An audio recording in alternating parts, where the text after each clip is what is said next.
Assalamualaikum warahmatullahi wabarakatuh. Alhamdulillah, kita bersyukur pada Allah Subhanahu wa taala pada hari ini, hari Ahad ba'da Asr 13 Sya'ban 1447 Hijriah bertepatan dengan 1 Februari 2026. Kita dimudahkan oleh Allah Subhanahu wa taala untuk duduk bersama di Masjid Darussalam Sidoarjo, Jawa Timur dalam sebuah kajian dengan tema Al-Mahabbah Lillahi Subhanahu wa ta'ala atau Mahabbatullah, mencintai Allah Subhanahu wa ta'ala. Salawat dan salam semoga selalu Allah berikan kepada Nabi kita Muhammad sallallahu alaihi wa ala alihi wasallam, pada keluarga beliau, para sahabat, serta orang-orang yang mengikuti beliau sampai hari kiamat kelak. Dengan nama-nama Allah yang husna dan sifat-sifatnya yang ulia, kita berdoa, Allahumma inna nas'aluka ilman nafi'an wa rizqan tayyiban wa amalan mutaqabbala. Allahumma amin. Bapak Ibu, saudara-saudari jamaah Masjid Darussalam Sidoarjo, mencintai Allah Subhanahu wa taala itu adalah salah satu rukun di dalam beribadah kepada Allah Subhanahu wa taala. Kita ini manusia diciptakan oleh Allah Subhanahu wa taala untuk beribadah. Saat kita melaksanakan ibadah, harus ada di dalam diri kita 3 amalan qalbu.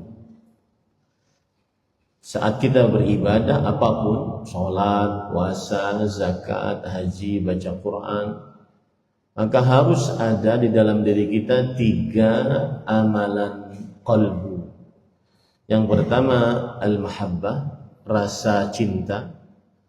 Dan yang kedua ar-raja, rasa harap. Dan yang ketiga al-khauf, rasa takut. Dan rasa cinta adalah bagaikan kepala pada seekor burung, dan rasa harap dan takut bagaikan kedua sayap.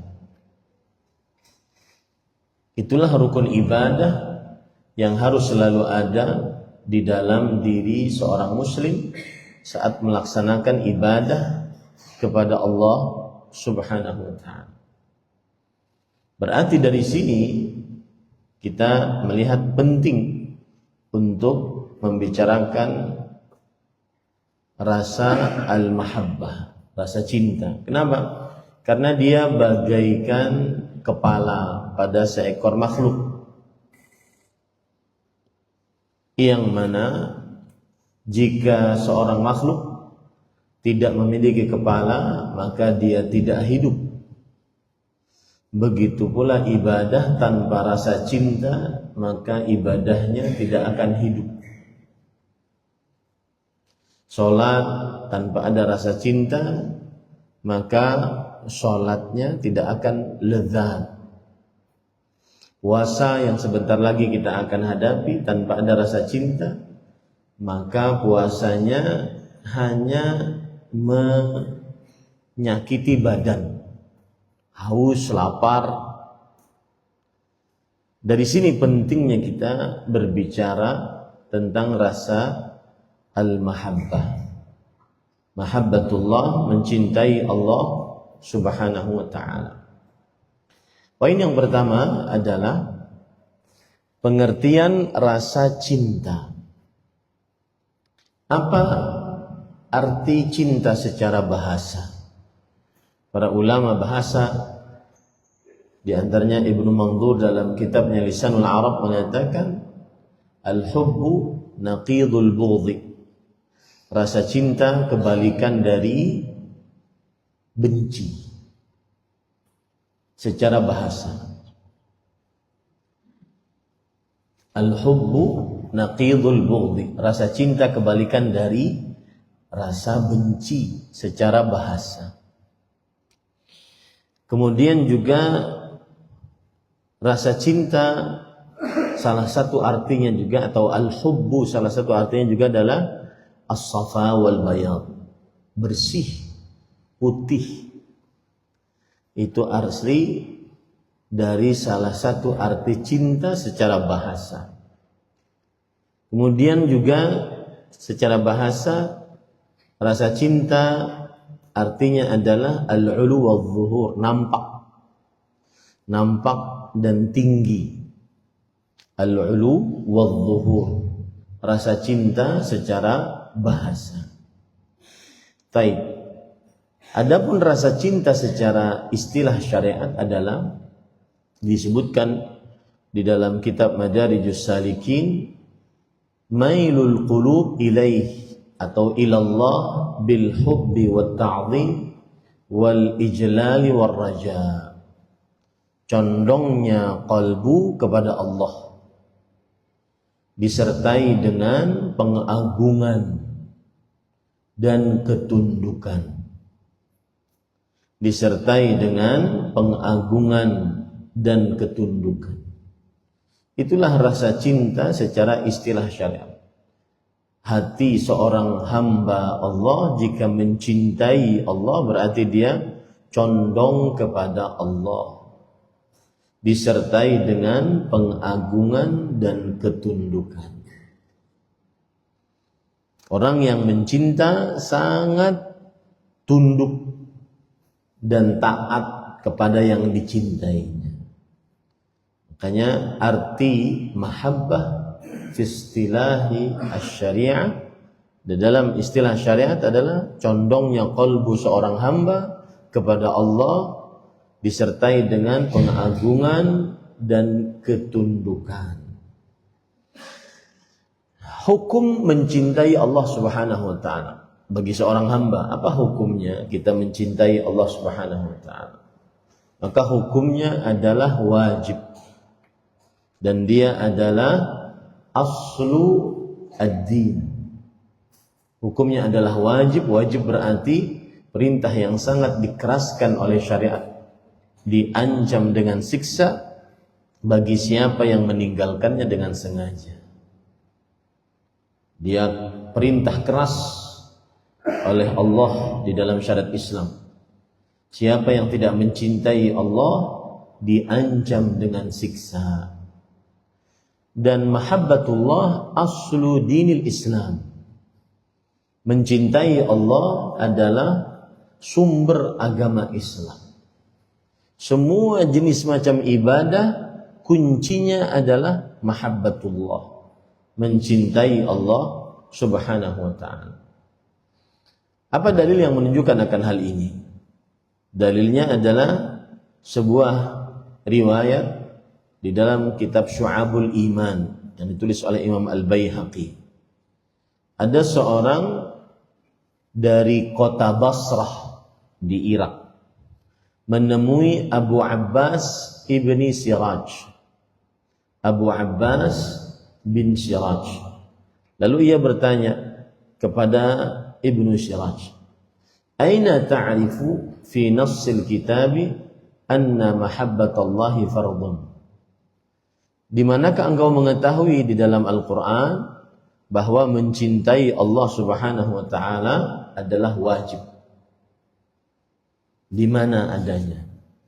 Maka beliau membaca surat At-Taubah ayat 24. Qul in kana aba'ukum wa abna'ukum wa ikhwanukum wa azwajukum wa amwalun iqtaraftumuha wa tijaratan takhshawna kasadaha wa masakin tardawnaha ahabba ilaykum minallahi wa rasulih wa jihadin fi sabili fatarabbasu hatta ya'ti Allah bi amri.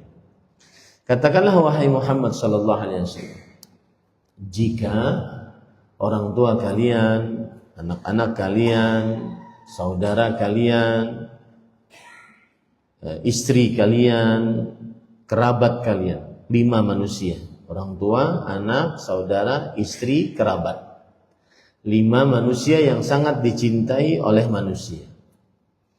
Dan harta yang kalian kumpulkan, usaha perniagaan yang kalian khawatir kerugiannya, tempat tinggal yang kalian sangat sukai. Ini 3 benda. Harta, usaha, niaga, dan tempat tinggal. Kalau 8 perkara ini lebih kalian cintai daripada Allah dan Rasulnya dan berjihad di jalan Allah Subhanahu wa ta'ala, maka tunggulah. Di sini lihat. Fatarabbasu, tunggulah. Para ulama tafsir mengatakan, hadhil ayah syadidah la tura ashadda minha. Ayat ini ayat yang sangat keras ancamannya. Tidak ada yang lebih keras daripada ayat ini ancamannya. Kenapa? Karena Allah mengatakan fatarabbasu, tunggulah. Allah tidak menyebutkan apa yang ditunggu. Siksanya bagaimana? Ketika Allah menyembunyikan siksanya, itu menunjukkan kepada ancaman keras dari Allah Subhanahu wa ta'ala. Bagi siapa diancam kerasnya? Bagi siapa yang lebih mendahulukan 5 manusia dan 3 harta benda daripada Allah dan Rasulnya sallallahu alaihi wasallam. Ini dalil yang menunjukkan bahwa mencintai Allah hukumnya wajib. Mencintai Allah Subhanahu wa ta'ala hukumnya wajib. Para ulama mengatakan wal wa'idu la yakunu illa ala tarki fard. Ancaman yang ada disebutkan dalam ayat ini, fatarabbasu, tunggulah sampai Allah datang dengan perkaranya, dengan perintahnya. Ancaman yang ada dalam ayat ini tidak terjadi kecuali karena meninggalkan kewajiban. Gak mungkin kalau seandainya cuma sunnah diancam dengan siksa yang berat. Tidak mungkin kalau seandainya cuma sunnah diancam dengan siksa yang berat. Berarti hukum mencintai Allah bagi seorang hamba adalah hukumnya wajib berdasarkan surah At-Taubah ayat 24. Taib.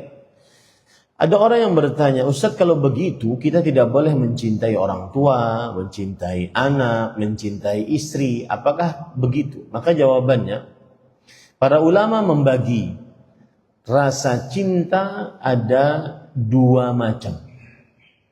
Ada yang mushtarakah, yang umum. Ada yang khasah, yang khusus.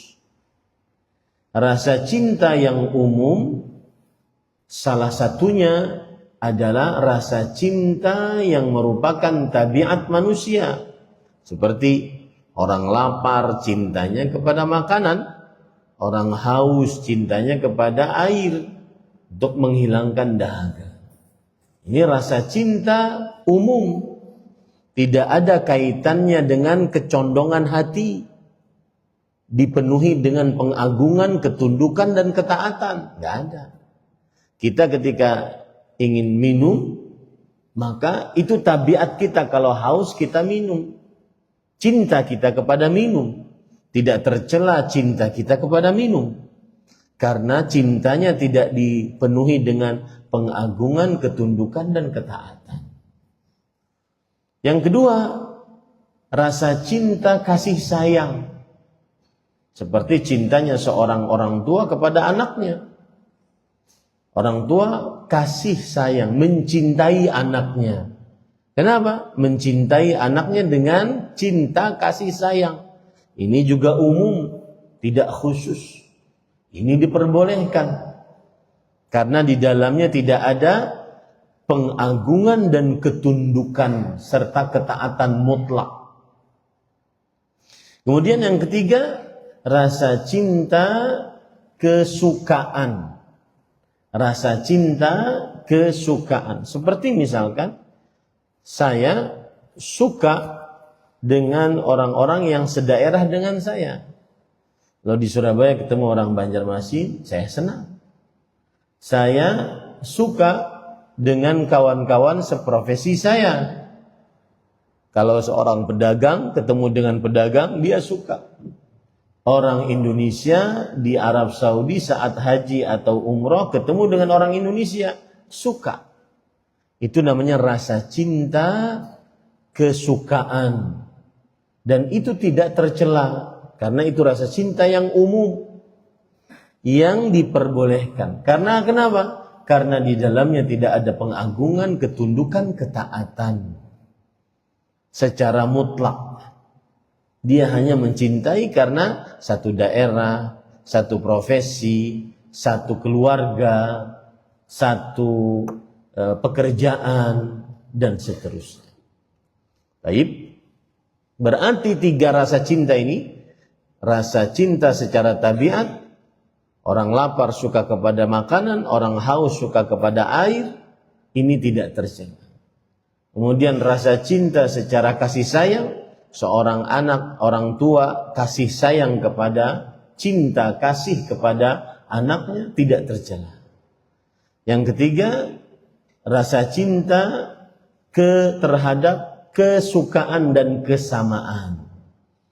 Kesukaan, rasa cinta karena sama-sama berasal dari Indonesia, sama-sama berasal dari Sidoarjo, sama-sama berasal dari jamaah Masjid Darussalam, dan seterusnya. Ini tidak tercela, boleh mencinta seperti ini, karena di dalamnya tidak ada pengagungan, ketundukan, ketaatan secara mutlak. Baik. Nah, di sana ada rasa cinta yang khusus, yang tidak boleh diberikan kecuali hanya kepada Allah Subhanahu wa ta'ala. Apa rasa cinta yang khusus? Yang sudah saya sebutkan tadi. Mailul qalbi ilallah bitta'zim wal inqiyadi wat ta'ah al mutlaqah. Condongnya qalbu kepada Allah dengan pengagungan, ketundukan, ketaatan yang mutlak. Nah, ini tidak boleh diberikan kecuali hanya kepada Allah. Sudah bisa membedakan sekarang rasa cinta yang diperbolehkan dan rasa cinta yang tidak boleh kecuali hanya diberikan kepada Allah Subhanahu wa ta'ala. Baik. Kita lanjut ke permasalahan selanjutnya. Definisi sudah, hukum mencintai Allah sudah. Sekarang yang ketiga, tanda yang menunjukkan seorang hamba mencintai Allah. Ini kita bisa introspeksi diri masing-masing. Apa tanda seorang hamba mencintai Allah Subhanahu wa ta'ala? Apakah kita mencintai Allah atau tidak? Maka jangan sampai kita seperti seorang Yahudi atau Nasrani yang ngaku-ngaku cinta Allah, akan tetapi sebenarnya tidak cinta kepada Allah. Seperti dalam surah Al-Maidah ayat 18. Allah Subhanahu wa taala berfirman, "Wa qalatil yahudu wan nasara nahnu abna'ullahi wa ahibba'u." Kaum Yahudi dan Nasrani berkata, kami adalah anak-anak Allah dan orang-orang yang dicintai Allah, atau orang-orang yang mencintai Allah. Maka Allah menjawab, "Qul," katakan wahai Muhammad sallallahu alaihi wasallam, "Falama yu'adzibukum bidzunubikum?" Kalau seandainya kalian itu orang-orang pilihan yang mencintai Allah atau dicintai oleh Allah, maka kenapa kalian disiksa oleh Allah Subhanahu wa taala? Jangan sampai kita seperti itu, mengaku mencintai Allah akan tetapi tidak ada tandanya. Sekarang apa tandanya mencintai Allah Subhanahu wa ta'ala? Yang pertama adalah mencintai untuk bertemu dengan Allah. Coba tanyakan ke dalam qalbu kita yang paling dalam, kita jika mengaku mencintai Allah, apakah benar kita ini ingin bertemu dengan Allah, suka bertemu dengan Allah? Kalau suka, ingin bertemu dengan Allah, berarti itu kita, tanda cinta kita kepada Allah benar. Atau kita seperti orang-orang dahriyun, orang-orang yang musyrik mengingkari adanya hari kebangkitan, yang mengatakan wa ma yuhlikuna illa ad-dahr. Tidak ada yang membinasakan kita kecuali masa. Ada ayat sebentar.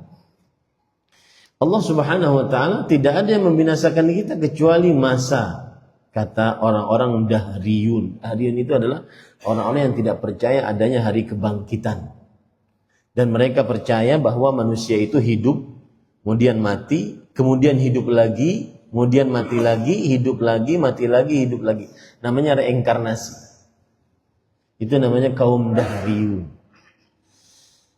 Hidup sebagai manusia, mati. Kemudian hidup lagi sebagai kupu-kupu, mati. Hidup lagi sebagai hewan, hidup lagi, mati lagi, hidup lagi, dan seterusnya. Ini disebutkan oleh Allah Subhanahu wa taala di dalam Al-Qur'an surat Al-Jathiyah ayat 24. Wa qalu ma hiya illa hayatuna dunya namutu wa nahya wa ma yuhlikuna illa ad-dahr. Mereka mengatakan kehidupan ini tidak lain hanyalah kehidupan dunia saja. Lihat. Ini orang-orang yang tidak ingin bertemu dengan Allah. Mereka mengatakan kehidupan ini tidak lain kecuali kehidupan dunia saja. Dan kita hidup dan tidak ada yang membinasakan kita selain masa. Namutu wa nahya, kita hidup, kita mati, tidak ada yang membinasakan kita kecuali masa. Nah, ini para ikhwan yang dirahmati oleh Allah Subhanahu wa taala adalah orang-orang yang tidak mencintai Allah. Kenapa? Karena dia tidak ingin bertemu dengan Allah. Dia ingin hidupnya panjang. Begitu juga dalam ayat yang lain. Allah Subhanahu wa taala berfirman di dalam Al-Qur'an surat Al-Baqarah ayat 96. Orang-orang musyrik ini, lihat bagaimana mereka. Wala tajidannahum ahrasan nas ala hayah wa minal ladzina asyraku yawaddu ahaduhum law yu'ammaru alfa sanah wa ma huwa bimuzahzihihi minal 'adzabi an yu'ammar wallahu basirum bima ya'malun. Dan sungguh kamu wahai Muhammad SAW akan mendapati mereka orang-orang musyrik adalah manusia-manusia yang paling rakus untuk hidup di dunia. Bahkan sangat rakus lagi daripada orang-orang musyrik. Yaitu orang-orang musyrik lebih lagi untuk mau berumur panjang. Mereka masing-masing ingin agar diberi umur 1000 tahun lagi. Nah, apakah kita begitu? Tidak pernah ingin bertemu dengan Allah yang diawali dengan kematian. Apakah kita sangat takut mati? Ataukah kita sudah ingin bertemu dengan Allah dan diawali dengan kematian? Karena tanda orang mencintai Allah adalah orang yang ingin bertemu dengan Allah, yang kalau kita manusia diawali dengan kematian. Surat Rasul sallallahu alaihi wasallam bersabda dalam hadis riwayat Bukhari Muslim dari Ubadah bin Samit radhiyallahu anhu, "Man ahabba liqa Allah, ahabba Allahu liqa'ah." Siapa yang ingin bertemu dengan Allah, maka Allah akan ingin bertemu dengannya. Wa man kariha liqa Allah, kariha Allah liqa'ah. Siapa yang benci bertemu dengan Allah, maka Allah benci bertemu dengannya. Baik, ini tanda yang pertama.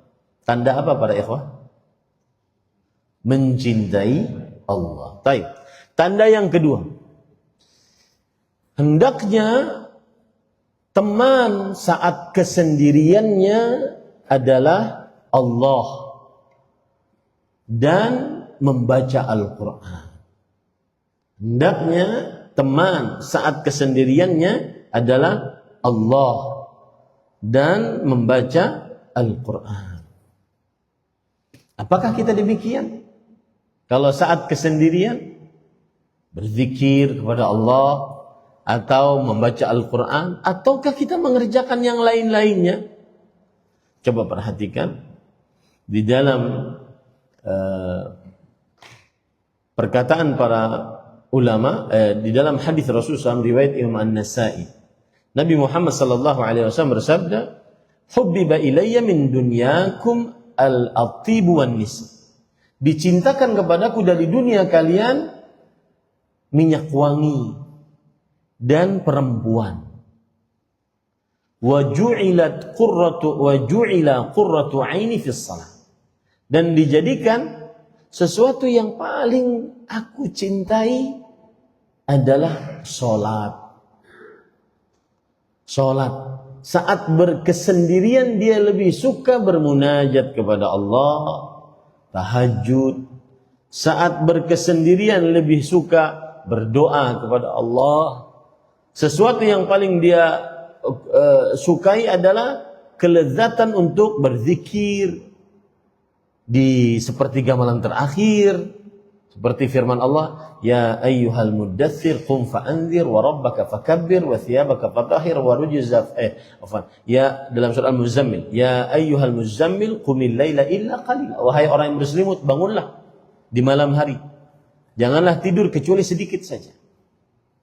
Nisfahu, setengahnya, aw yanqus minhu qalila, atau kurangi lagi sedikit, aw zid alaihi, atau tambahkan. Warattilil Qur'ana tartila. Dan bacalah Al-Quran dengan pelan-pelan. Nah, apakah ketika kita berkesendirian yang menjadi teman kita adalah kalamullah, baca Quran, bermunajat kepada Allah, sholat sambil baca Quran di dalamnya, sholat sambil bermunajat di dalamnya, karena itu lebih afdal. Ataukah kita mengerjakan hal-hal yang lainnya saat berkesendirian? Nah, silahkan cek itu masing-masing. Kemudian para ikhwan yang dirahmati Allah Subhanahu wa taala. Yang ketiga, tanda orang mencintai Allah adalah sabar di atas ketaatan. Ketaatan apapun, apakah yang wajib ataukah yang sunnah, baik sholat, puasa, zakat, haji, baca Quran, berdoa, berbakti pada orang tua, menghormati tamu, memuliakan tetangga, bernazar, ibadah-ibadah lisan seperti berdoa, berzikir, baca Quran, amar ma'ruf nahi munkar, memberi nasihat, ibadah-ibadah qalbu seperti tawakal, bersabar, bersyukur, berharap, rasa takut, bertawakal kepada Allah, atau ibadah-ibadah lahiriah, sholat, puasa, zakat, haji, menyembelih, bernazar, dan seluruhnya. Apakah kita sabar mengerjakan ketaatan-ketaatan tersebut? Sabarkah kita mengerjakan ketaatan-ketaatan tersebut? Coba perhatikan para ikhwan yang dirahmati oleh Allah Subhanahu wa taala. Perkataan Imam Ibn Qayyim Al-Jauziyah rahimahullah, beliau mengatakan, qurratu 'ainil muhib wa ladzatuhu wa na'imu ruhihi fi ta'ati mahbubih. Sesuatu yang paling melezatkan hati bagi orang yang mencintai Allah adalah saat dia taat kepada Allah. Yang dia tunggu-tunggu, kapan lagi azan untuk sholat berjamaah. Yang dia tunggu-tunggu, kapan lagi saya baca Al-Quran. Yang dia tunggu-tunggu, kapan lagi datang bulan Ramadan. Lezat dia beribadah, bukan hanya sekedar tunai kewajiban, tetapi ibadah tersebut dia bisa merasa lezat saat mengerjakan. Baca Al-Quran bukan hanya sekedar dia membacanya, tetapi dia merasakan lezat saat baca Qurannya, berzikirnya kepada Allah Subhanahu wa taala. Ini termasuk tanda mencintai Allah Subhanahu wa taala, yaitu sabar di atas ketaatan kepada Allah Subhanahu. Dan ketaatan perlu perjuangan. Ketaatan perlu perjuangan. Berarti menuntut ilmu sekarang, hari Ahad, hari libur, kemudian dia meluangkan waktu duduk di masjid untuk mendengar ayat-ayat suci Al-Quran, hadis Rasul sallallahu alaihi wasallam. Maka dia sabar menyampingkan kegiatan-kegiatan selain menuntut ilmu agama. Sabar bangun subuh saat lagi enak-enaknya tidur, Ketika sudah azan atau sebelum azan dia bangun untuk mengerjakan sholat witir, sabar dia. Atau sabar mengerjakan sholat witir sebelum tidur walau hanya 1 rakaat. Dan saya berpesan nih kepada bapak-bapak, jangan menjadi kebiasaan meninggalkan amalan-amalan sunnah. Jangan menjadi kebiasaan meninggalkan amalan-amalan sunnah yang hukumnya sunnah. Salat qobliyah, ba'diyah sering ditinggalkan. Ini gugur martabatnya sebagai seorang muslim taat. Makanya Imam Ahmad tidak menjadikan orang yang sering meninggalkan salat witir boleh menjadi saksi di pengadilan. Kalau dia jarang sholat tahajud atau witir, nggak boleh jadi saksi di pengadilan. Karena gugur wibawanya sebagai muslim yang taat. Meskipun dia tidak kafir. Maka jangan dibiasakan meninggalkan amalan-amalan sunnah. Apalagi kalau itu amalan wajib. Ini para ikhwan dirahmati Allah. Sabarlah. Sabar baca Quran. Di saat mungkin pagi-pagi saat baca Quran mata berlinang air mata, huruf-huruf yang ada di mushaf itu goyang-goyang, ya. Kemudian sering menguap, bahkan kadang-kadang bagi yang baru-baru untuk baca Quran sering kentut. Otomatis kalau sering kentut dia harus berwudu karena dia megang mushaf. Tidak boleh megang mushaf kecuali dalam keadaan suci. Kecuali lewat HP atau lewat gadget, bolehlah. Karena dia bukan mushaf. Maka harus sabar para ikhwan dirahmati. Sabar. Banyak ketaatan-ketaatan yang diperlukan kesabaran. Sabar berpuasa nanti di dalam bulan Ramadan. Contoh misalkan dia kuli bangunan, kuli pasar, tukang beca, tukang ojol yang kerjanya berat, panas, hujan, bawa berat ya. Ustaz, saya boleh nggak puasa Ustaz? Kerjaan saya berat. Nggak boleh ya akhi, nggak ada dalilnya. Tidak berpuasa karena pekerjaan berat. Harus sabar dia puasa. Kita katakan wajib bagimu untuk berpuasa. Kalau nanti di tengah hari engkau rasa-rasanya ini Ustaz kalau nggak minum saya mati. Baru buka. Ayah, begitu. Baru buka. Adapun dari awal dia sudah tidak berpuasa gara-gara dia bekerja berat, maka ini tidak boleh. Dan itu tanda tidak mencintai Allah Subhanahu. Paham ya? Pada ikhwan yang dirahmati oleh Allah Subhanahu. Sabar di atas ketaatan, menjauhi maksiat. Kan ketaatan itu ada 2. Fi'lu ma'mur wa tarku mahdzur. Mengerjakan yang diperintah, menjauhi yang dilarang. Menjauhi yang dilarang dia juga harus sabar. Saya pernah punya kawan, dia usahanya ekspedisi. Kemudian dia kata, Ustaz, boleh nggak kita mengantar barang ke sebuah daerah, tapi barangnya haram, tapi untungnya besar. 500 miliar. Saya tanya, barang apa yang mau diantar? Khomer Ustaz. Khomer Ustaz. Nanti kalau berhasil Ustaz kita antar 10% untuk antum ngasih fatwa.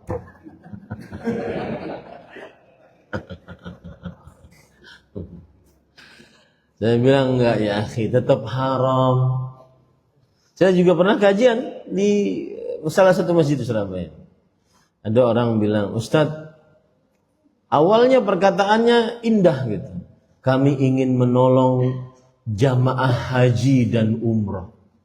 Kami ingin berkhidmat kepada jamaah haji dan umrah.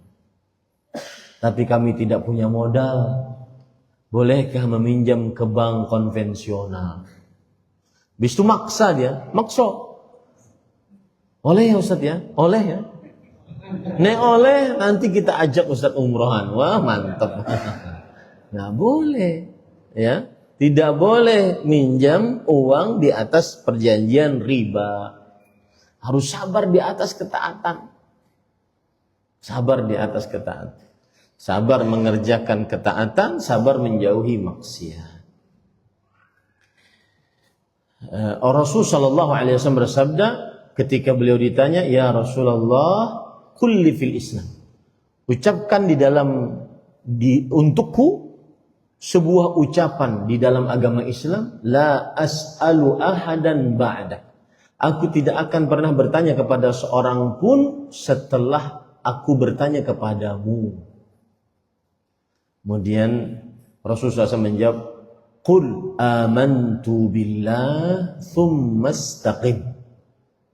Katakanlah aku beriman kepada Allah, kemudian istiqamahlah.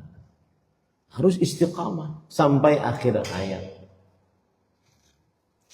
Kemudian tanda yang keempat. Betul tanda keempat?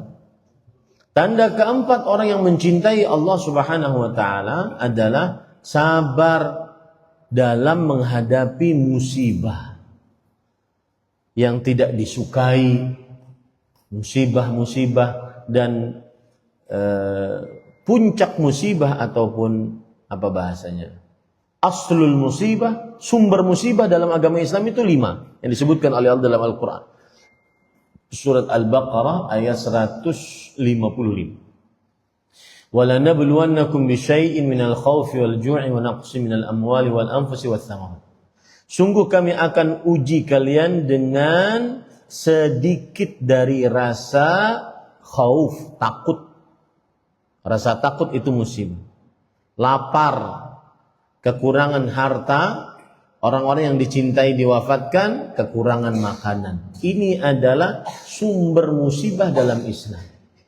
Saat dia dapat itu pertama kali, maka dia harus sabar. Dia lisannya pertama kali dapat musibah mengucapkan inna lillahi wa inna ilaihi raji'un. Lisannya dia jaga, perasaannya dia jaga, anggota tubuhnya dia jaga.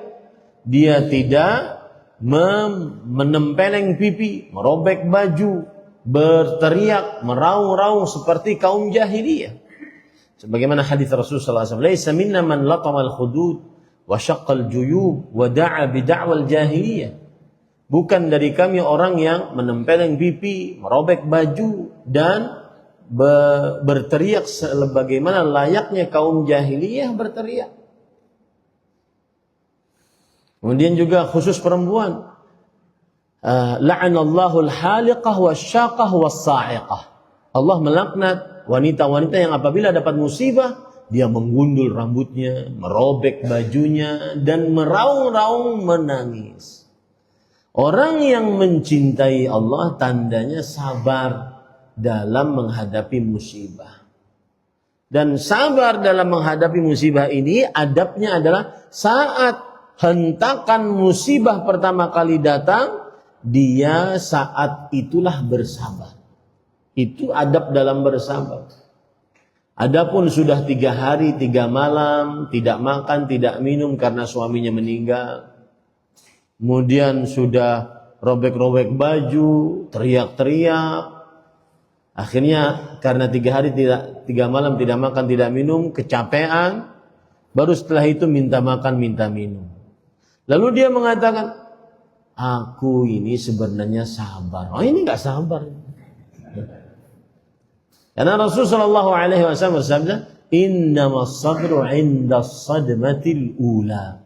Sabar itu hakikatnya saat musibah pertama kali datang, dia sabar. Dia tahan lisannya, tidak berkeluh kesah. Makanya Imam Al-Qayyim mengatakan sabar itu adalah habsul lisan 'anit tasyaki wa habsun nafs 'anil jaza' wa habsul jawarih 'an fi'lil munkar. Menahan lisan dari berkeluh kesah terutama di media sosial. Kemudian menahan terutama di media sosial di zaman sekarang ya. Menahan qalbu untuk menggerutu atas takdir Allah. tidak menerima ketetapan Allah yang Allah telah tetapkan 50.000 tahun sebelum penciptaan langit dan bumi, dan menahan anggota tubuh untuk tidak mengerjakan hal-hal yang mungkar. Seperti tadi, merobek baju, gundul rambut untuk perempuan, dan seterusnya. Lihat Nabi Ayyub ketika mendapatkan musibah, sakit. Apa yang beliau lakukan? Beliau sabar. Lisannya beliau jaga, qalbunya beliau jaga, anggota tubuhnya beliau jaga. Beliau hanya berdoa kepada Allah, wa Ayyub idnada rabbahu anni massani ad-dur wa anta arhamur rahimin. Dan ingatlah Nabi Ayyub ketika berdoa kepada Rabbnya dengan berkata, wahai Rabbku, aku tertimpa keburukan dan engkau adalah Allah yang pengasih dari seluruh yang mengasihi. Surat Al-Anbiya ayat 83. Makanya Allah berfirman tentang Nabi Ayyub dalam surat Sad ayat 44, inna wajadnahu sabiran ni'mal abdu innahu awwab. Kami dapati Nabi Ayyub adalah seorang yang sabar. Dia adalah hamba yang terbaik. Dia mencintai Allah. Orang tanda cinta Allah adalah sabar atas dapat musibah. Musibah macam-macam para ikhwah yang sudah saya sebutkan tadi. Sabar dia. Nah, kemudian para ikhwan yang dirahmati oleh Allah Subhanahu wa taala, ada perkataan dari ulama salaf mengatakan, Yahya bin Mu'adz rahimahullah, fi jawfil mahabbah ihtimalul makruhat. Yang namanya cinta adalah menahan rasa sakit saat dapat musibah. Sakit dia kehilangan istri yang dia cintai, sakit dia kehilangan anak yang belum balik padahal sudah ditunggu-tunggu lama, ternyata meninggal. Saya pernah ada kasus seorang ibu kan hamil 9 bulan, capek, letih, kadang susah tidur. Ya. Saya selalu perhatian tuh, kalau istri sedang hamil, kasihan, gitu. Kasihan, tidur terlentang susah nafasnya, tidur berbaring susah nafasnya, dan seterusnya. Dan seperti yang disebutkan oleh Allah, wahnan ala wahn, kurhan ala kur. Semakin lemah, semakin lemah. Semakin sulit, semakin sulit. Nah, kemudian setelah mengandung sedemikian rupa, melahirkan anak. Mohon maaf. Ini contohnya. Anaknya kemudian lahir dalam keadaan sumbing. Itu anak ketika diletakkan di sini, Pak, dilempar sama dia. Harus sabar.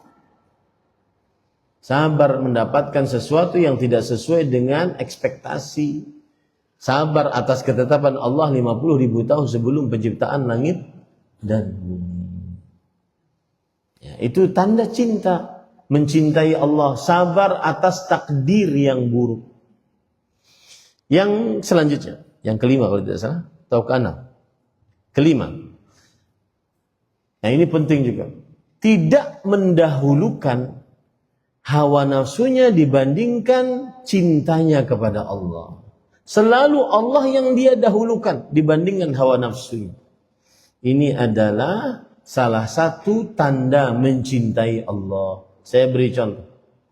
Umar bin Khattab radhiyallahu anhu pernah berkata dalam hadis riwayat Bukhari, "Ya Rasulullah, la anta ahabbu ilayya min kulli syai' illa min nafsi." Wahai Rasulullah, engkau itu orang yang paling aku cintai dari segala apapun.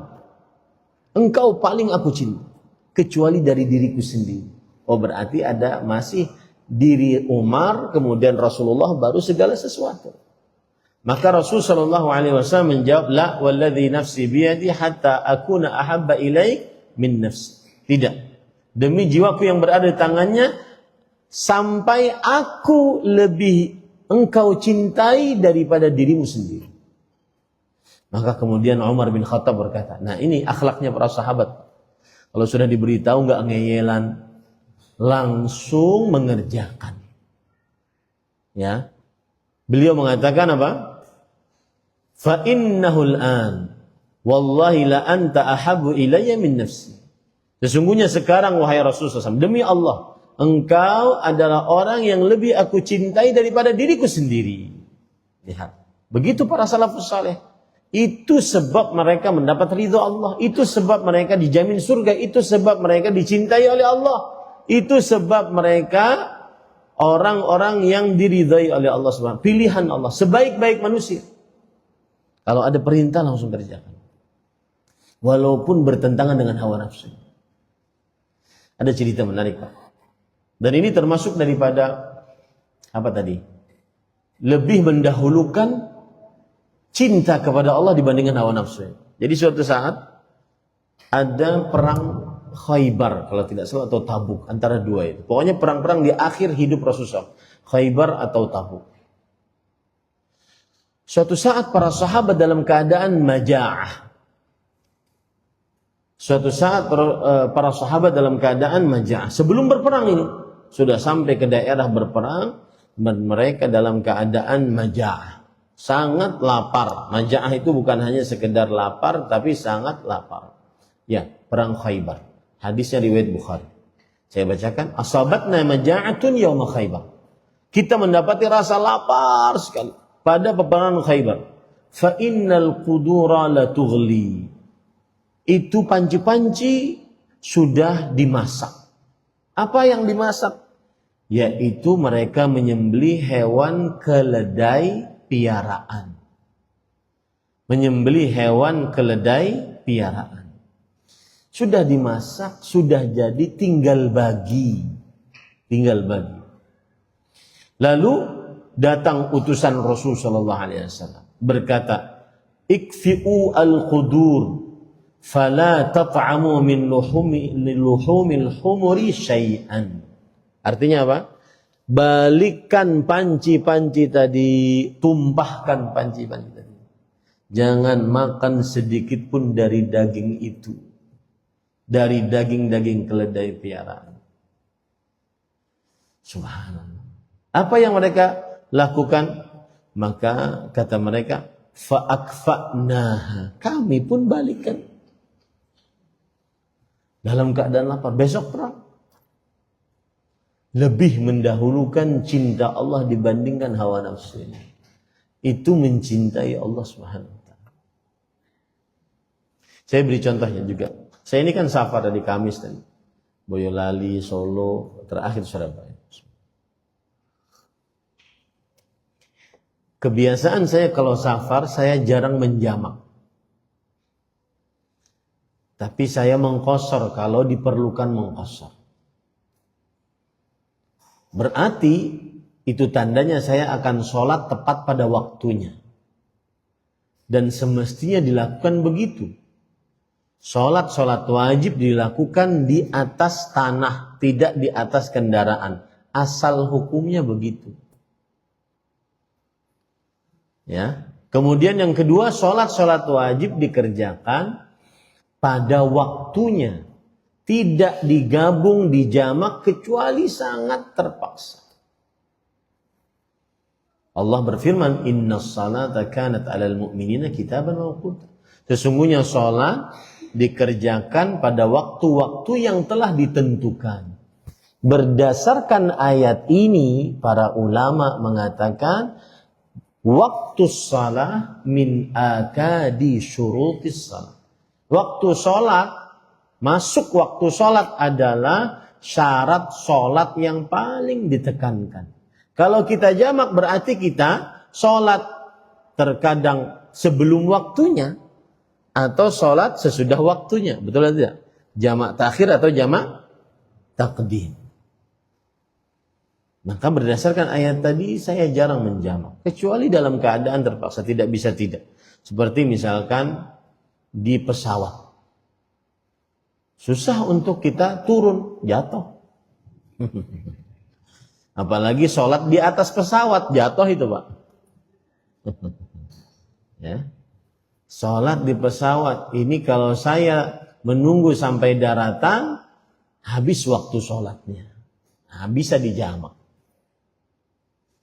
Nah, zuhur, asar, maghrib, isya, bisa dijamak. Nah, ini para ikhwan. Nah, kenapa apa hubungannya dengan ini? Hubungannya adalah kita lebih mendahulukan cinta Allah. Capek kadang. Apalagi saat safar kita capek. Seperti tadi. Kawan-kawan nanya, Ustaz, zuhurnya jamak nggak dengan asar? Enggak, saya ikut asar nanti di Masjid Darussalam. Capek. Tetapi lebih mendahulukan cinta Allah dibandingkan hawa nafsu. Nah, ini penting kadang-kadang sebagian orang pergi misalkan dari Surabaya ke Jakarta. Dia meeting di Jakarta. Ya. Pulang malam habis Isya gitu. Maka dia kadang menjamak antara zuhur dan asar. Tapi sebenarnya meetingnya sebelum zuhur selesai. Zuhur asar nggak ada kerjaan, cuma ongkang-ongkang, tidur-tidur di hotel. Betul apa betul? Sebagian betul begitu. Nggak ada kerjaan. Maka tidak usah dijamak. Kerjakan pada waktunya. Zuhur pada waktunya, diqashar. Asar pada waktunya, diqashar. Tetapi meskipun demikian, tetap boleh untuk menjamak. Tapi saya berbicara tentang mencintai Allah. Lebih mendahulukan cinta kepada Allah dibandingkan hawa nafsunya yang ingin santai-santai. Paham ini Pak Akhwan? Itu contoh saja. Baik. Kemudian para ikhwan yang dirahmati oleh Allah, ada pepatah Arab mengatakan, ini menarik, ta'sil ilaha wa anta taz'umu hubbahu.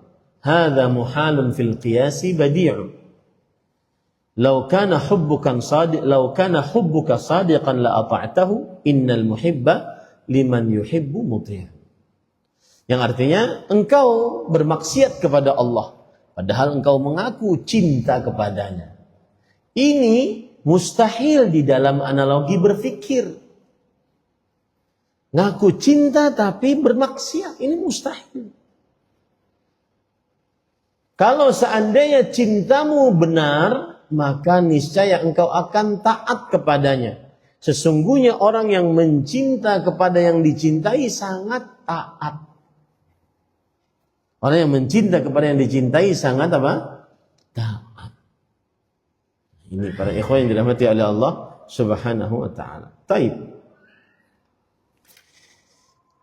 Kemudian tanda yang lain, orang yang mencintai Allah tandanya adalah lisannya senantiasa basah dengan berzikir kepada Allah Subhanahu wa taala.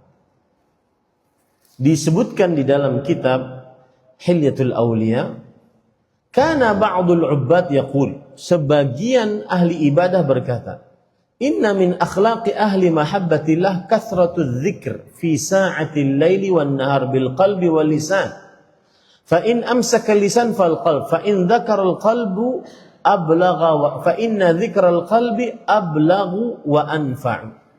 Sebagian ahli ibadah berkata, sesungguhnya termasuk akhlak kebiasaan orang yang mencintai Allah banyak berzikir di malam atau siang hari dengan qalbu atau dengan lisan.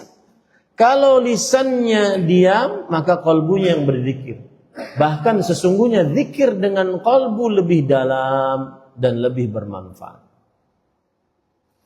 Ini para ikhwan yang dirahmati oleh Allah Subhanahu wa taala. Malik ibn Dinar rahimahullah, seorang ulama tabi'ut tabi'in. Beliau mengatakan, alamatu hubbillah dawamu dzikr li anna man ahabba syai'an aktsara min dzikri. Tanda cinta kepada Allah adalah selalu berzikir kepada Allah. Karena orang yang mencintai akan sering menyebut-nyebut yang dicintainya.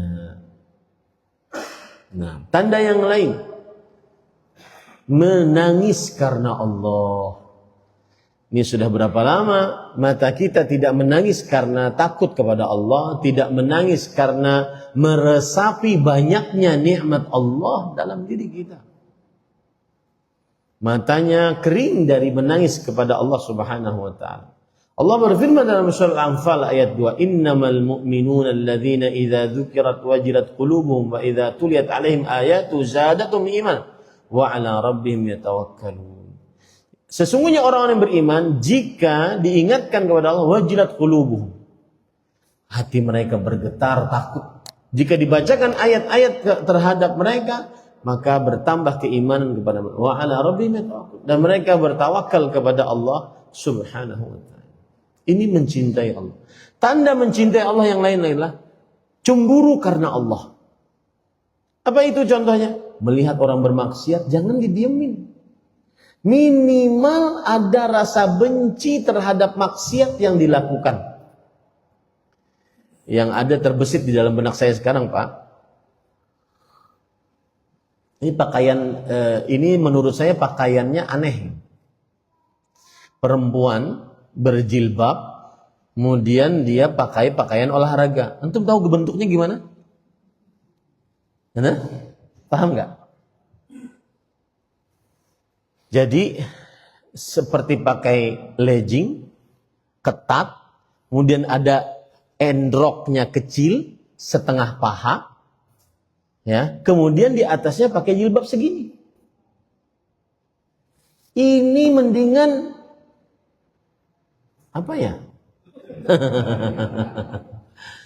Maksud saya, kita harus sebagai laki-laki yang mencintai Allah, kita harus membenci itu.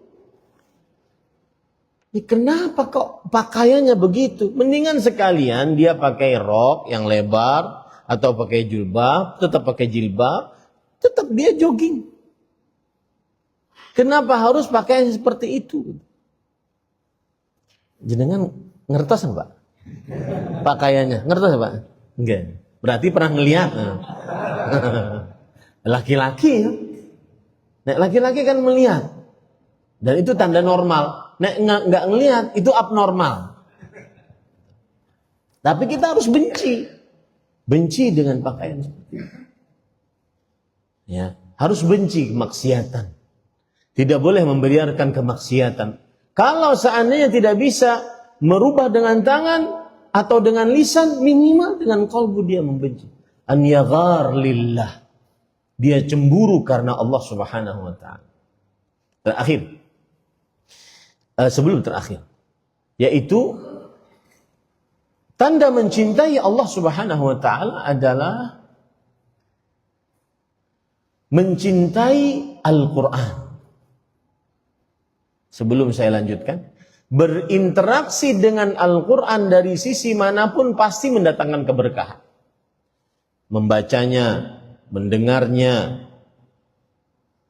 kemudian mempelajarinya, menghafalnya, mengamalkannya, semuanya berkah. 5 interaksi manusia dengan Al-Quran. Membaca, menghafal, mendengarkan, mempelajari, dan mengamalkan. Itu adalah interaksi manusia dengan Al-Quran. Semuanya mendatangkan keberkahan. Nah, orang yang mencintai Allah, dia mencintai Al-Quran dengan 5 interaksi tadi. Baik membacanya, baik mendengarkannya, baik menghafalkannya, baik mempelajarinya, hukum tajwid, makhrajnya, atau mempelajari tafsirnya. Yang kelima, baik mengamalkannya. Coba sekarang hadapkan diri kita dengan Al-Quran. Kira-kira seberapa persen kedekatan kita dengan Al-Quran dengan 5 interaksi tadi? Contoh menghafalnya. Berapa banyak hafalan kita? Umur sudah 20, 30, 40, 50, 60. Hafalannya cuma 3 qul. Tambah surat paling favorit, Inna A'taina. Itu pun warisan TK. Masa nggak bisa untuk menghafal Quran lebih banyak daripada itu? Ya. Kemudian baca Quran. Berapa waktu kita 24 jam Allah kasih? Berapa banyak selama 24 jam tersebut kita gunakan untuk membaca Al-Quran? Terutama saat dalam keadaan lapang, ya. Di rumah, mukim, tidak ada kegiatan yang selalu menyempitkan. Nabi Muhammad SAW saja sedang bercumbu dengan istrinya. Beliau baca Quran. Apa contohnya? Cerita Aisyah radhiyallahu. Beliau tidur di pangkuan Aisyah. Dalam keadaan Aisyah sedang haid. Kata Aisyah, ittaka'an Nabi sallallahu kana Rasulullah SAW fi hijri yaqra'ul Qur'an wa ana haid. adalah Rasulullah SAW tidur di pangkuanku membaca Al-Quran dalam keadaan aku sedang haid. Itu sedang bermesraan dengan istrinya. Ini para ikhwan yang dirahmati oleh Allah Subhanahu wa taala. Dan banyak, bahkan Rasulullah SAW meninggal di pangkuan Aisyah. Dan tidur di pangkuan istri itu adalah sebuah tanda kemesraan, keharmonisan rumah tangga yang dicontohkan oleh Rasulullah SAW. Bapak-bapak jangan merasa geli, ibu-ibu jangan merasa geli dengan yang seperti itu. Lihat perkataan Abdullah bin Mas'ud radhiyallahu anhu, beliau mengatakan, "Man kana yuhibbu an ya'lama annahu yuhibbullaha wa rasulahu falya'rid nafsahu 'alal Qur'an. Fa in ahabbal Qur'an fa innahu yuhibbullaha wa rasulahu." Siapa yang ingin tahu dia mencintai Allah dan Rasulnya atau tidak, maka hadapkan dirinya dengan Al-Qur'an. Kalau dia dekat interaksinya dengan Al-Quran, berarti dia mencintai Allah dan Rasulnya. Yang terakhir adalah merasa menyesal saat kehilangan kesempatan untuk beramal ibadah. Ini tanda mencintai Allah SWT. Merasa menyesal saat karena bangun subuhnya terlambat, akhirnya 2 rakaat sebelum subuh terlambat. Padahal harganya mahal. Raka'atul fajri khairun minad dunya wa ma fiha. 2 rakaat sebelum subuh lebih baik daripada dunia seisinya. Gara-gara pekerjaan dunia dia masbuk. Akhirnya dia tidak bisa sholat qobliyah, ba'diyah. Yang mana pahalanya adalah dibangunkan sebuah rumah di surga. Yang mana dia tidak bisa juga untuk berdoa antara adzan dan iqamah.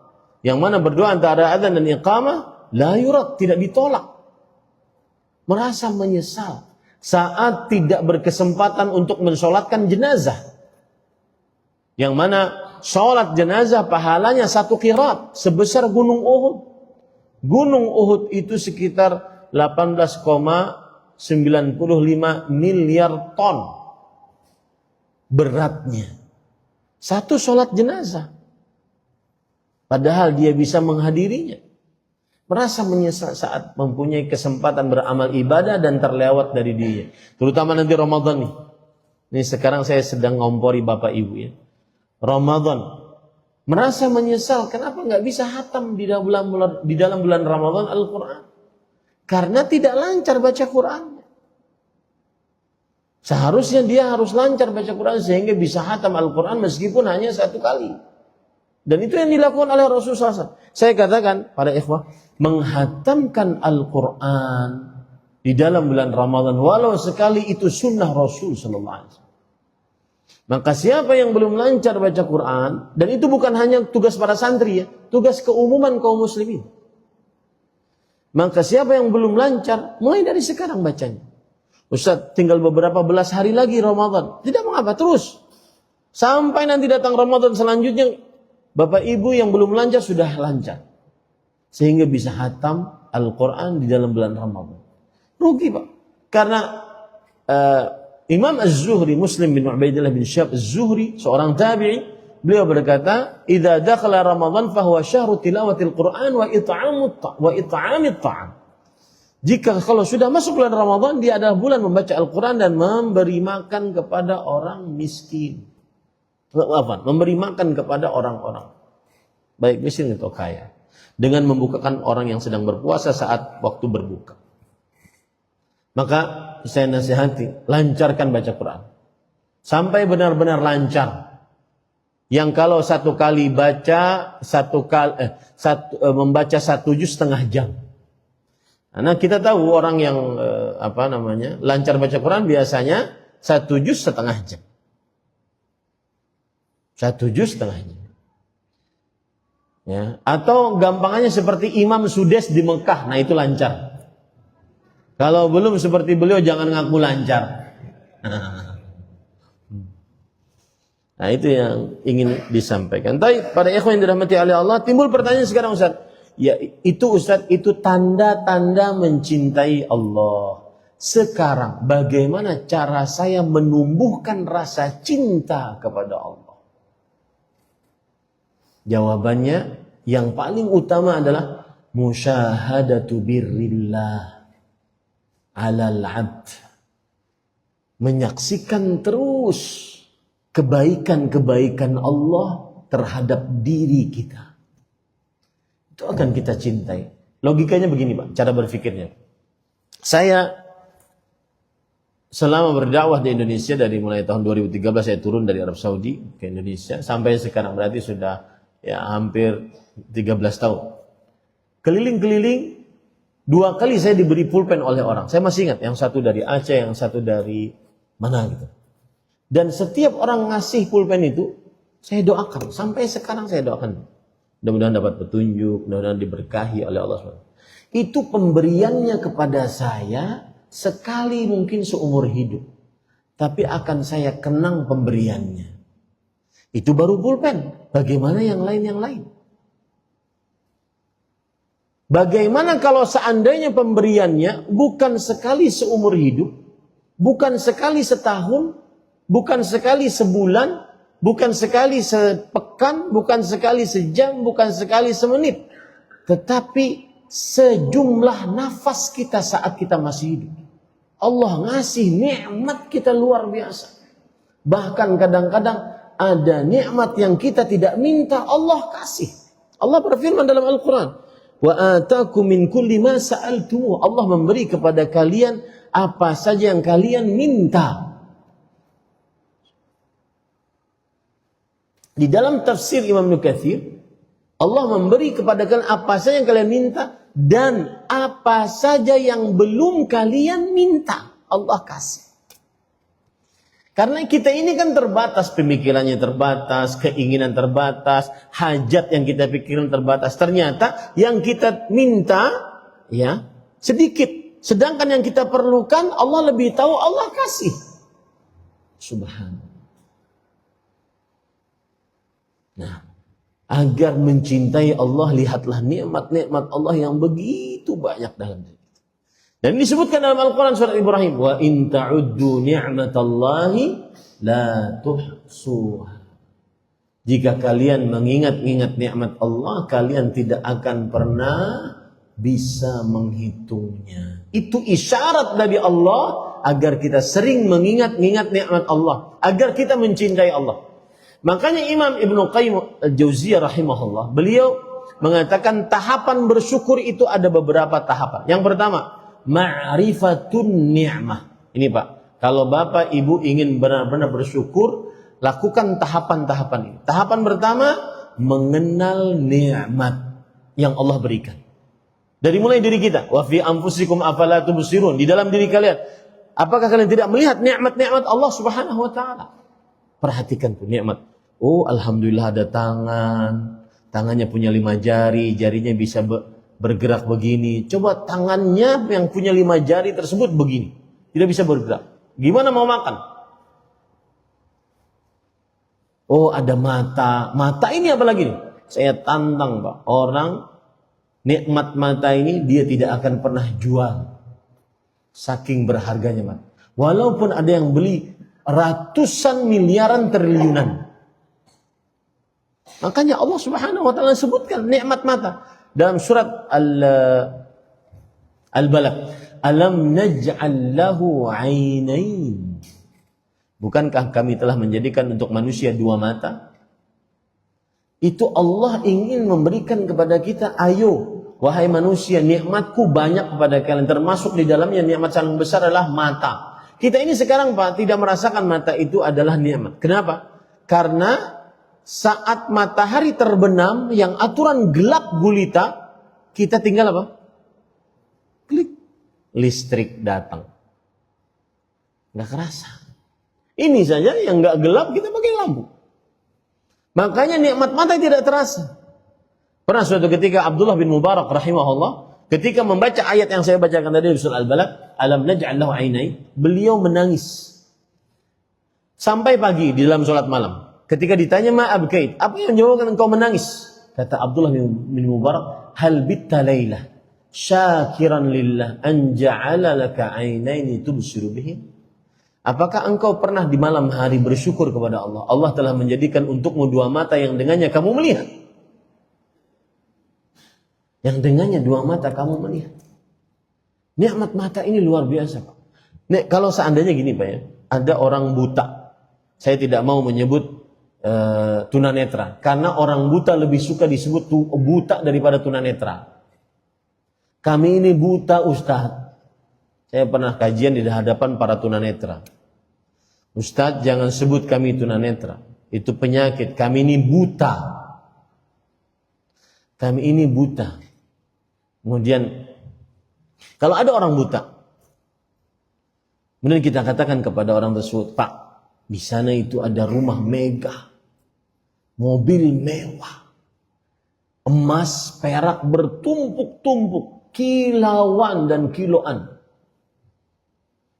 Apa yang akan dikatakan si buta ini? Mana Ustaz? Gelap, Ustaz. Nggak terasa nikmatnya akhirnya. Matalah yang membuat semua nikmat ini indah. Paham, Pak? Itu besarnya nikmat mata bagi diri seseorang.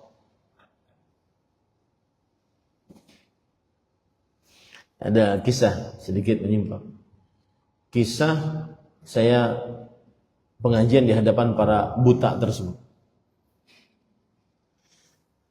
Karena panitia bilang, Ustadz, mohon dan dinasihati sebagian yang buta ini saking asiknya mencari pekerjaan dengan ngamen, dengan memijat, akhirnya mereka lupa sholat sebagian.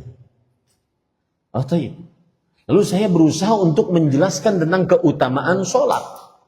Salah satu keutamaan sholat adalah siapa yang menjaganya maka akan dapat cahaya, saya bilang. Cahaya untuk apa? Nanti berjalan di atas sirat. Kenapa memang sirat, Ustadz? Sirat itu licin, menggelincirkan, lebih tipis dari rambut, lebih tajam daripada pedang. Kemudian di samping-sampingnya ada besi bekok pengait. Kemudian yang keenam, gelap. Kata mereka saat itu. Itu mah sudah biasa, Ustaz. Ini para ikhwan yang dirahmati oleh Allah Subhanahu wa taala. Nikmat mata Allah. Maka agar kita mencintai Allah, musyahadatu birri. Perhatikanlah, saksikanlah kebaikan-kebaikan Allah. Salah satu kebaikan Allah yang sangat luar biasa adalah iman, Islam. Mudah beribadah, terutama nih kakek-kakek saya, paman-paman saya yang sudah berumur 50-an ke 60, 60 ke 80. Saat umur-umur segitu, kehidupannya tenang.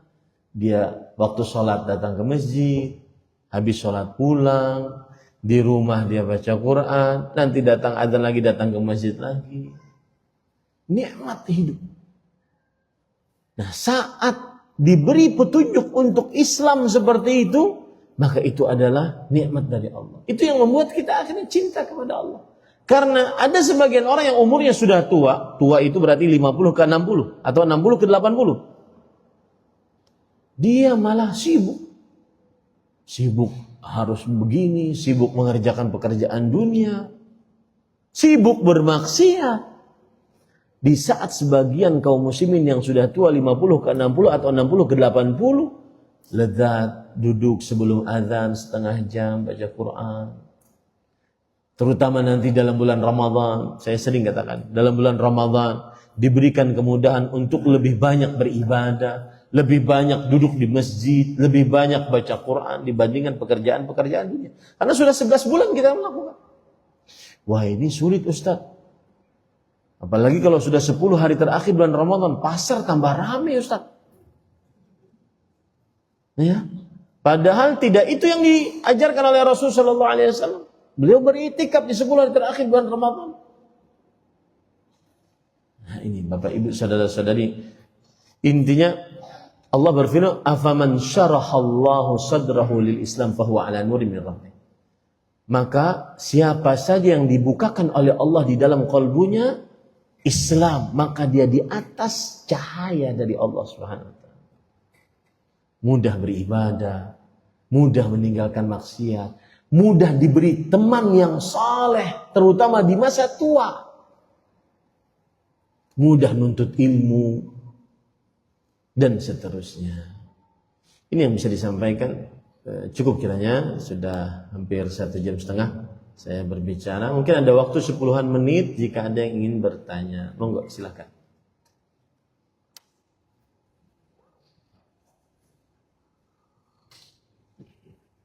Tidak ada? Sudah capek? Monggo, Pak.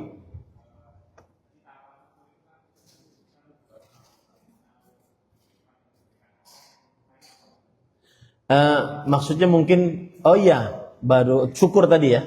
Ya, mengenal nikmat. Yang kedua adalah ma'rifatul mun'im, mengenal pemberi nikmat. Tahapan yang kedua mengenal pemberi nikmat. Yang ketiga, mahabbatul mun'im, mencintai pemberi nikmat. Seperti yang saya ungkap tadi, kita dikasih satu aja sangat ingat, apalagi dikasih yang lebih banyak. Yang keempat adalah istikhdamun ni'mah fi ta'atillah, menggunakan nikmat yang diberi dalam ketaatan kepada Allah. Itu tahapan-tahapan bersyukur. Mengenal nikmat, mengenal pemberi nikmat, mencintai pemberi nikmat, menggunakan nikmat tersebut untuk ketaatan kepada Allah. Saya beri contoh misalkan mata. Kita kenali nikmat mata. Masya Allah, ini pemberian Allah. Tahapan yang kedua, siapa yang memberi? Allah Subhanahu wa ta'ala. Tahapan yang ketiga, mencintai si pemberi mata, yaitu Allah Subhanahu wa ta'ala. Tahapan yang keempat, menggunakan mata tersebut untuk ketaatan kepada Allah. Baca Quran, melihat hal yang bermanfaat, dan seterusnya. Nah, ada lagi? Cukup kiranya ini yang bisa disampaikan. Silakan.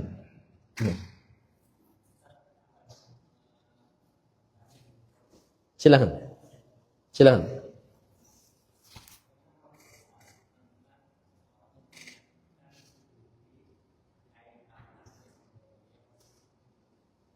Bismillah, alhamdulillah. Apa hukumnya menyiapkan kain kafan sebelum meninggal? Boleh saja.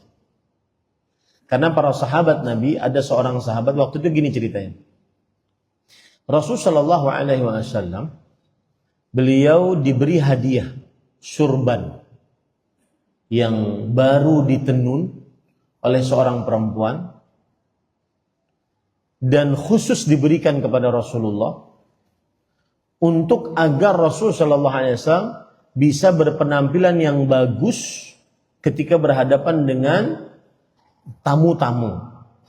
Lalu beliau pakai pertama kalinya hadiah tersebut. Ada seorang sahabat berkata, "Ya Rasulullah, ma ahsana thiyabak." Wahai Rasulullah, surbanmu bagus.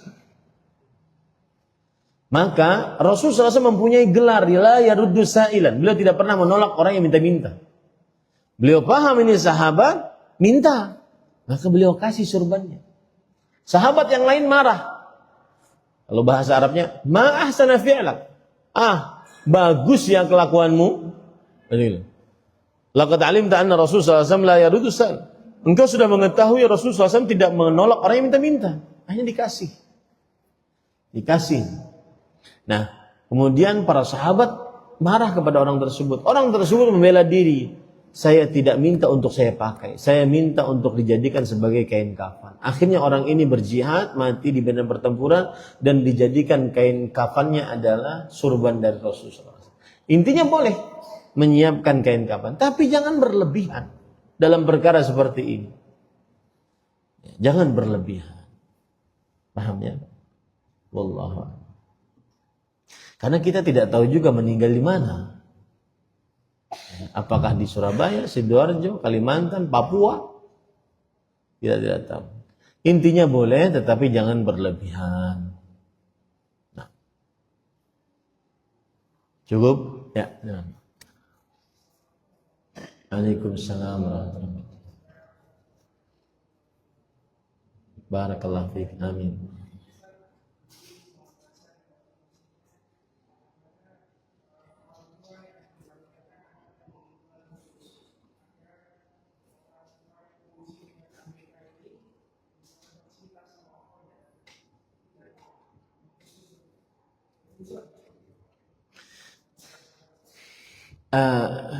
Kuncinya satu, Pak. Pahami baik-baik ayat yang berbunyi asa an takrahu syai'an wa yaj'alallahu fihi khairan katsiran. Mungkin kamu membenci sesuatu dan Allah menjadikan di dalam sesuatu yang kamu benci tersebut kebaikan yang banyak.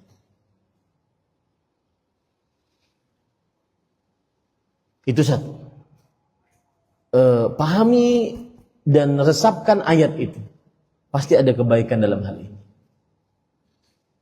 Yang kedua, orang yang diuji oleh Allah itu tanda imannya tebal dibandingkan orang yang kurang ujiannya. Lihat Nabi Muhammad SAW dan para nabi yang lain.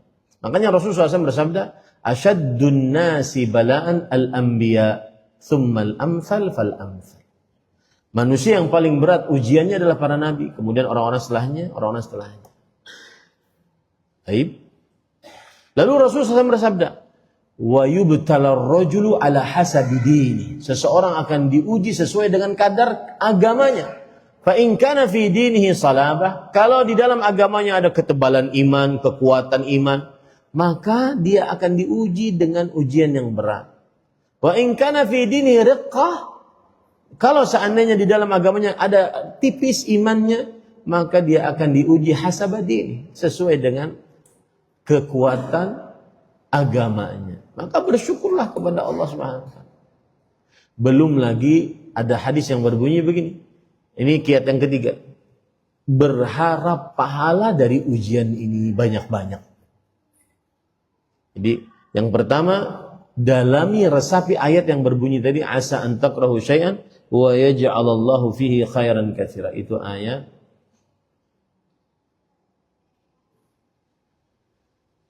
sebentar saya